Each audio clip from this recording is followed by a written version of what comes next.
ಸುಖ ಸಮೃದ್ಧಿಯ ಈ ಲಂಕಾನಗರ ಅಧರ್ಮದ ಕಳಂಕವನ್ನು ಹೊತ್ತು ಹೆಚ್ಚು ಕಾಲ ಉಳಿಯುವ ನಂಬಿಕೆ ಇಲ್ಲದಂತಾಗಿದೆ. ನನ್ನ ಹೃದಯ ತಳಮಳದಲ್ಲಿ ಬೇಯುತ್ತಿದೆ ಸುರಮೆ. ಬೇರೆ ದಾರಿ ಇಲ್ಲ.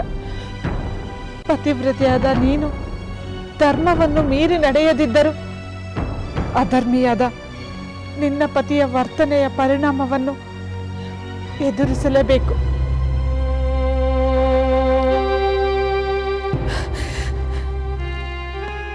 ಸುರಮೆ, ನಿನ್ನ ಪತಿಯಂತೆ ನನ್ನ ಪತಿಯು ಧರ್ಮಾತ್ಮನಾಗಲಿಲ್ಲವೇಕೆ? ನನಗೇಕೆ ಈ ಸಂಕಟ? ನನ್ನ ಗತಿ ಏನು ಸುರಮೆ? ಎಲ್ಲರ ಗತಿಯನ್ನು ನೋಡುವ ಆ ಪರಶಿವನೇ ನಿನ್ನ ನೋವನ್ನು ನಿವಾರಿಸಬೇಕು. ಅವನಿಗೆ ಮೊರೆ ಹೋಗುವುದನ್ನು ಬಿಟ್ಟು ಬೇರೇನು ಮಾಡಲು ಸಾಧ್ಯ?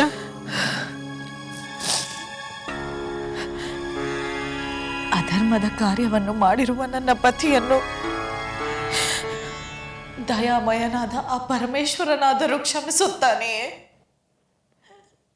ಕ್ಷಮಿಸುತ್ತಾನೆಯೇ ಸುರಮೆ? ಅದನ್ನು ಕಾಲವೇ ನಿರ್ಧರಿಸುತ್ತದೆ. ಸಮಾಧಾನ ಮಾಡಿಕೊ, ಸಮಾಧಾನ ಮಾಡಿಕೊ.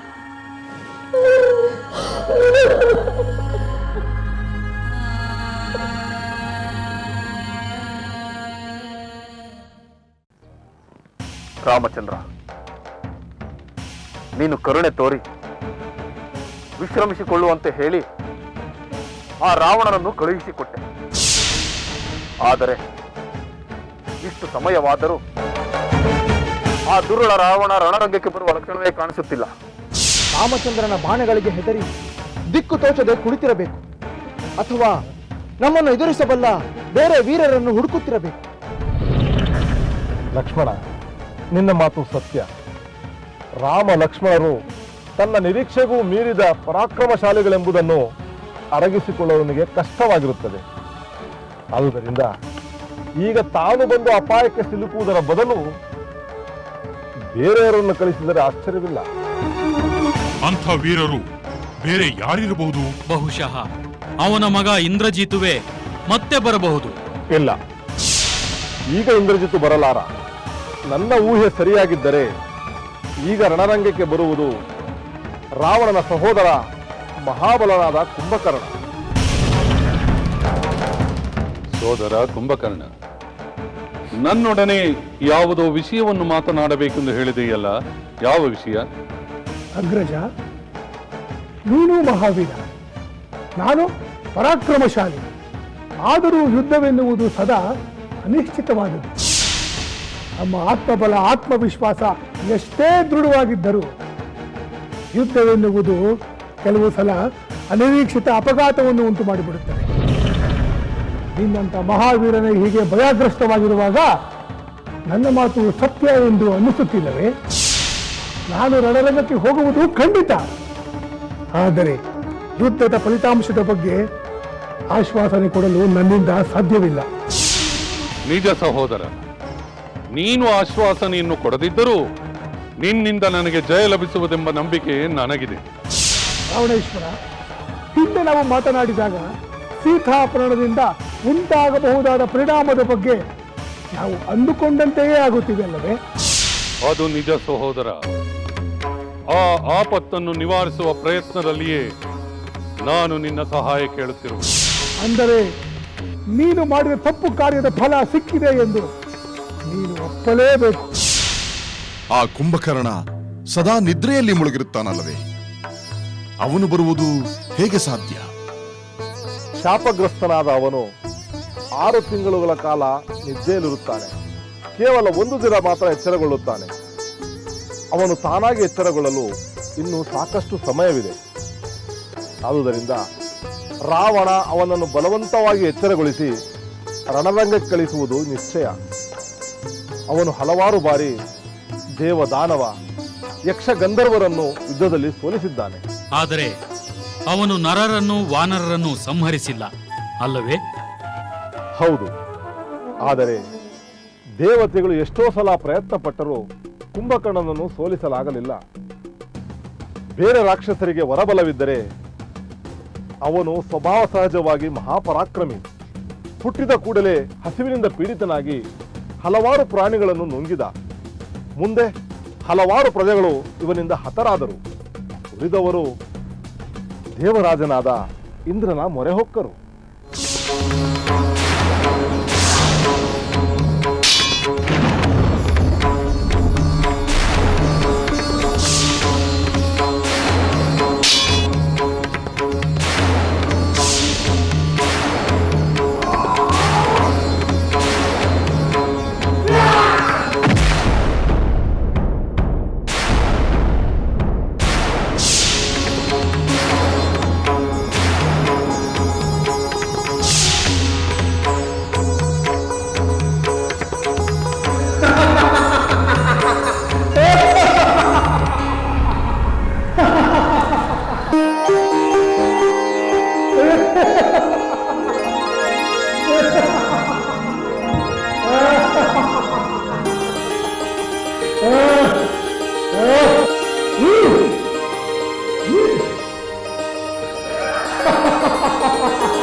ಅದರಿಂದ ದೇವರಾಜ ಕುಪಿತನಾದ. ತಕ್ಷಣ ತನ್ನ ವಜ್ರಾಯುಧದಿಂದ ಕುಂಭಕರ್ಣನಿಗೆ ಬಲವಾಗಿ ಪ್ರಹಾರ ಮಾಡಿದ. ಕೆರಳಿದ ಕುಂಭಕರ್ಣ ಸಿಂಹನಾದ ಮಾಡುತ್ತಾ ಅತ್ಯಂತ ಕ್ರೋಧಾವಿಷ್ಟನಾಗಿ ಐರಾವತದ ಕೊಂಬನ್ನೇ ಕಿತ್ತು ಇಂದ್ರನ ವಕ್ಷಸ್ಥಳದ ಮೇಲೆ ಪ್ರಹಾರ ಮಾಡಿದ. ಅದರಿಂದ ಹಿಮ್ಮೆಟ್ಟಿದ ದೇವರಾಜ ದೇವತೆಗಳೊಂದಿಗೆ ಬ್ರಹ್ಮನ ಬಳಿಗೆ ಹೋಗಿ ಕುಂಭಕರ್ಣನ ದೌರ್ಜನ್ಯವನ್ನು ವಿವರಿಸಿದ. ಕುಂಭಕರ್ಣ ತನ್ನ ಪ್ರಜೆಗಳನ್ನೇ ಭಕ್ಷಿಸುವುದನ್ನು, ದೇವತೆಗಳನ್ನು ಅವಮಾನಿಸುವುದನ್ನು, ಋಷ್ಯಾಶ್ರಮಗಳನ್ನು ಧ್ವಂಸ ಮಾಡುವುದನ್ನು, ಹಾಗೆ ಕುಂಭಕರ್ಣನ ಇತ್ಯಾದಿ ದುಷ್ಕೃತ್ಯವನ್ನು ಹೇಳಿದ. ಬ್ರಹ್ಮದೇವ ನಮೋ ನಮಃ.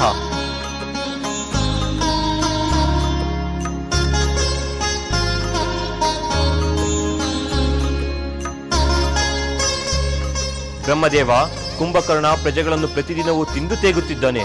ಅವನನ್ನು ಹೀಗೆಯೇ ಬಿಟ್ಟರೆ ಲೋಕವೇ ಜನಶೂನ್ಯವಾದೀತು.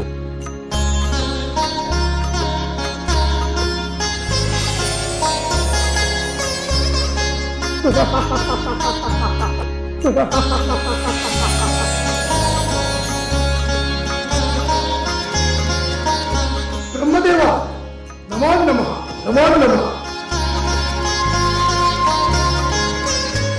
ಕುಂಭಕರ್ಣ, ಲೋಕದ ವಿನಾಶಕ್ಕಾಗಿಯೇ ನೀನು ವಿಶ್ವವಸುವಿನಿಂದ ಹುಟ್ಟಿದಿರಿ. ಲೋಕಪೀಡಕನಾದ ನೀನು ಸದಾ ಸತ್ತವನಂತೆ ಇಂದು ಮೊದಲುಗೊಂಡು ನೀನು ಮಲಗಿಯೇ ಬ್ರಹ್ಮದೇವ ಪ್ರಭು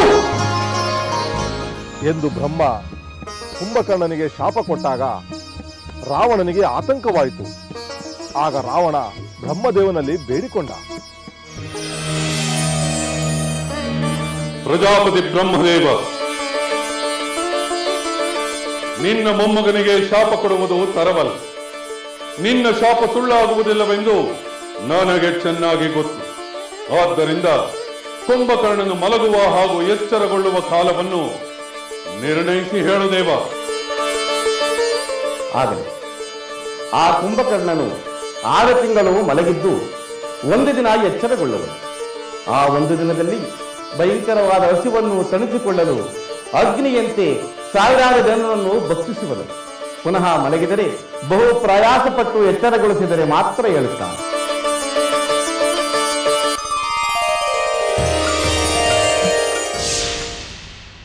ಬರಲಿ, ಆ ಕುಂಭಕರ್ಣ ಆದಷ್ಟು ಬೇಗ ಬರಲಿ. ಅವನಿಗೆ 6 ತಿಂಗಳ ನಿದ್ರೆಯ ಬದಲು ಚಿರ ನಿದ್ರೆಗೆ ಕಳಿಸಿ ಬಿಡೋಣ. ಅದು ಆನಂತರದ ಮಾತು ಸುಗ್ರೀವ ಮಹಾರಾಜ. ಅದಕ್ಕೆ ಮೊದಲು ಆ ಕುಂಭಕರ್ಣ ನಮ್ಮ ಸೈನ್ಯದಲ್ಲಿ ಮಾಡಬಹುದಾದ ಅನರ್ಥಗಳನ್ನು ನಾವು ಮರೆಯುವಂತಿಲ್ಲ. ನಿಜ ವಿಭೀಷಣ, ನಿನ್ನ ಮಾತು ಯಥಾರ್ಥವಾಗಿದೆ. ನಾವು ಮಾನಸಿಕವಾಗಿ ಸಿದ್ಧವಾಗಿ ಆ ಕುಂಭಕರ್ಣನನ್ನು ಸ್ವಾಗತಿಸಬೇಕು. ಸ್ವಾಗತಿಸುವುದಷ್ಟೇ ಅಲ್ಲ, ವಿದಾಯವನ್ನೂ ಹೇಳಬೇಕು. ಫಲಿತಾಂಶ ಅದೇ ಅಲ್ಲವೇ?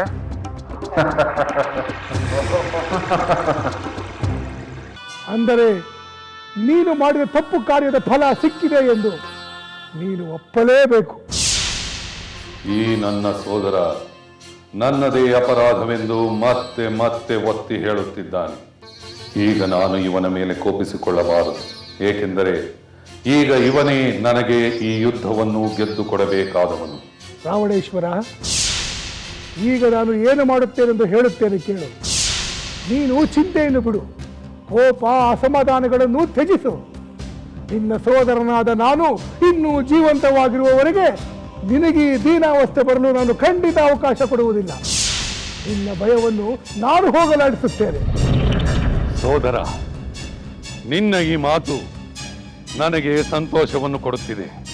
ರಾವಣೇಶ್ವರ, ಯುದ್ಧ ರಂಗದಲ್ಲಿ ನಾನು ಹೇಗೆ ಶತ್ರುಗಳನ್ನು ಸಂಹಾರ ಮಾಡುತ್ತೇನೆಂದು ನೀನೇ ನೋಡುವಿಯಂತೆ. ರಾವಣೇಶ್ವರ, ನನ್ನ ಯುದ್ಧ ವೈಖರಿಗೆ ಆ ರಾಮ ಲಕ್ಷ್ಮಣರು ಹತರಾಗಿ ಆ ವಾನರ ಸೈನ್ಯವೆಲ್ಲ ಹೆದರಿ ದಿಕ್ಕಾಪಾಲಾಗಿ ಪಲಾಯನ ಮಾಡುವುದನ್ನು ನೀನು ನೋಡುವಿಯಂತೆ ಅಗ್ರಜ. ನನಗೆ ನಿನ್ನ ಮಾತಿನ ಮೇಲೆ ನಂಬಿಕೆ ಇದೆ ಸೋದರ. ಆ ರಣರಂಗದಲ್ಲಿ ನಾನು ಆ ರಾಮನ ಶಿರವನ್ನು ಕತ್ತರಿಸಿ ತರುತ್ತೇನೆ. ಅದನ್ನು ನೋಡಿಯಾದರೂ ನೀನು ನಿನ್ನ ಸಂತಾಪವನ್ನೆಲ್ಲ ಮರೆಯಬಹುದು ಅಗ್ರಜ. ಸೋದರ, ನಿನ್ನ ಮಾತುಗಳನ್ನು ಕೇಳುತ್ತಿದ್ದರೆ ವಿಜಯಲಕ್ಷ್ಮಿಯೇ ನನ್ನನ್ನು ಸ್ವಾಗತಿಸುತ್ತಿರುವಂತೆ ಕಾಣುತ್ತಿದೆ. ಈ ಲಂಕೆಯ ವೈಭವ ಮತ್ತೆ ಮರಳಿ ಬಂದಂತೆ ಭಾಸವಾಗುತ್ತಿದೆ. ಭಾಸವಾಗುವುದಲ್ಲ ಲಂಕೇಶ್ವರ, ವಾಸ್ತವವಾಗಿ ಇದು ನಡೆಯುತ್ತದೆ. ಆ ವಾನರರಿಂದ ಕಣ್ಣೀರಿಡುತ್ತಿರುವ ನಮ್ಮ ರಾಕ್ಷಸ ಪ್ರಜೆಗಳ ಕಣ್ಣೀರಿಗೆ ತಕ್ಕ ಪ್ರತೀಕಾರವನ್ನು ಮಾಡಿಯೇ ಮಾಡುತ್ತೇನೆ.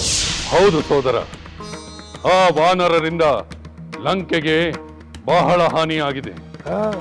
ಅದಕ್ಕಾಗಿಯೇ ಆ ವಾನರರ ರಾಜನಾದ ಸುಗ್ರೀವನನ್ನು ಕೊಂದು ಅವನ ಶರೀರವನ್ನು ಭಿನ್ನಗೊಳಿಸಿ ದಶದಿಕ್ಕುಗಳಿಗೆ ಎಸೆಯುತ್ತೇನೆ.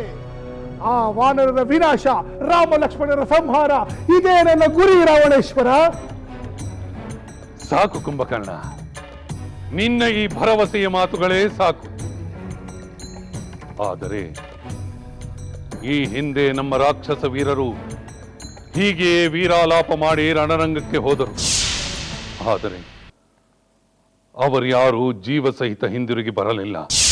ನಿರಾಶೆ ಪಡಬೇಡ ರಾವಣೇಶ್ವರ. ಆ ರಾಮನು ನಿನ್ನನ್ನು ಸಂಹಾರ ಮಾಡಬೇಕಾದರೆ ಮೊದಲು ಅವನು ನನ್ನನ್ನು ಸಂಹಾರ ಮಾಡಬೇಕು. ಅದರ ಬಗ್ಗೆ ನನಗೆ ಚಿಂತೆ ಇಲ್ಲ. ನಿನಗಾಗಿ, ನಿನ್ನ ಸಂತೋಷಕ್ಕಾಗಿ ನಾನು ರಣಾಂಗಣಕ್ಕೆ ಹೋಗಿಯೇ ಹೋಗುತ್ತೇನೆ. ಆ ಇಂದ್ರ ಯಮಾದಿಗಳು ಯಾರೇ ಬರಲಿ, ನಿನ್ನ ಶತ್ರುಗಳನ್ನೆಲ್ಲ ವಿನಾಶ ಮಾಡುತ್ತೇನೆ.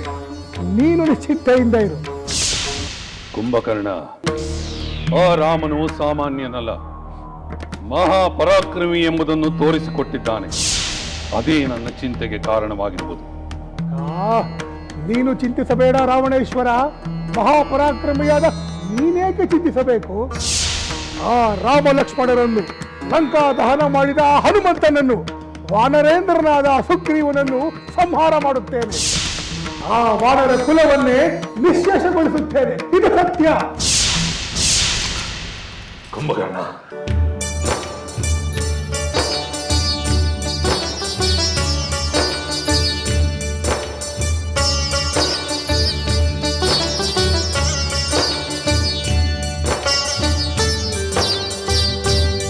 ಸೋದರ ರಾವಣೇಶ್ವರ, ನಾನು ನಿನಗೆ ಮಹತ್ತಾದ ವಿಜಯವನ್ನು ತಂದುಕೊಡಲು ಬಯಸುತ್ತೇನೆ. ನಿನಗೇನಾದರೂ ಇಂದ್ರನಿಂದಾಗಲಿ ಬ್ರಹ್ಮನಿಂದಾಗಲಿ ಭಯವಿದ್ದರೆ ಹೇಳು. ಕತ್ತಲೆಯನ್ನು ಸೂರ್ಯನು ಹೋಗಲಾಡಿಸುವಂತೆ ನಾನು ನಿನಗೆ ಆ ಭಯವನ್ನು ಹೋಗಲಾಡಿಸುತ್ತೇನೆ.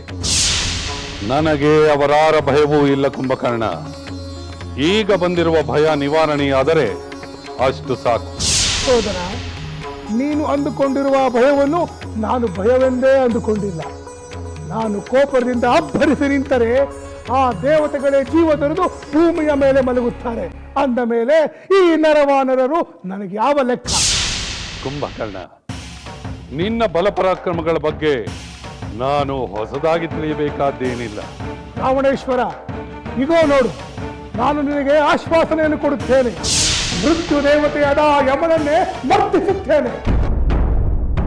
ಸರ್ವಭಕ್ಷಕನಾದ ಅಗ್ನಿಯನ್ನೇ ಭಕ್ಷಿಸುತ್ತೇನೆ. ತಾರಾಖಚಿತವಾದ ಆ ಸೂರ್ಯದೇವನನ್ನೇ ನೆಲದ ಮೇಲೆ ಬೀಳಿಸುತ್ತೇನೆ.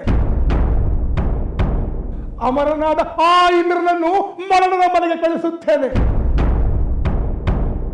ವರ್ಣನ ನೆಲೆಯಾದ ಆ ಸಮುದ್ರವನ್ನೇ ಹೀರಿ ಬಿಡುತ್ತೇನೆ.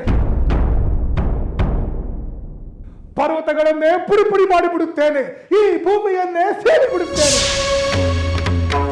ಸಾಕು ಸಾಕು ಸೋದರ, ನೀನು ಇವೆಲ್ಲವನ್ನೂ ಮಾತ್ರವಲ್ಲ, ಇದಕ್ಕಿಂತ ಮಿಗಿಲಾದುದನ್ನು ಮಾಡಬಲ್ಲೆ ಎಂಬ ಭರವಸೆ ನನಗಿದೆ. ಈಗ ನೀನು ನಿದ್ರಿಸಲು ಹೋಗದೆ ಆ ವಾನರ ಸೈನ್ಯವನ್ನು ಧ್ವಂಸ ಮಾಡಿದರೆ ಸಾಕು. ಮಾಡುತ್ತೇನೆ, ಖಂಡಿತ ಮಾಡುತ್ತೇನೆ ರಾವಣೇಶ್ವರ. ನನ್ನ ಈ ಬಲ ಪರಾಕ್ರಮಗಳು ಲೋಕದ ಸರ್ವ ಜೀವಿಗಳು ತಿಳಿದುಕೊಳ್ಳಲಿ. ಆ ದಶರಥ ಪುತ್ರನಾದ ರಾಮ ಲಕ್ಷ್ಮಣರನ್ನು ವಾನರ ಸೈನ್ಯದ ಸಮೇತ ಧ್ವಂಸ ಮಾಡುತ್ತೇನೆ, ನಿನಗೆ ಆನಂದವನ್ನು ಕೊಡುತ್ತೇನೆ. ನೀನು ನಿಶ್ಚಿಂತ ರಾವಣೇಶ್ವರ.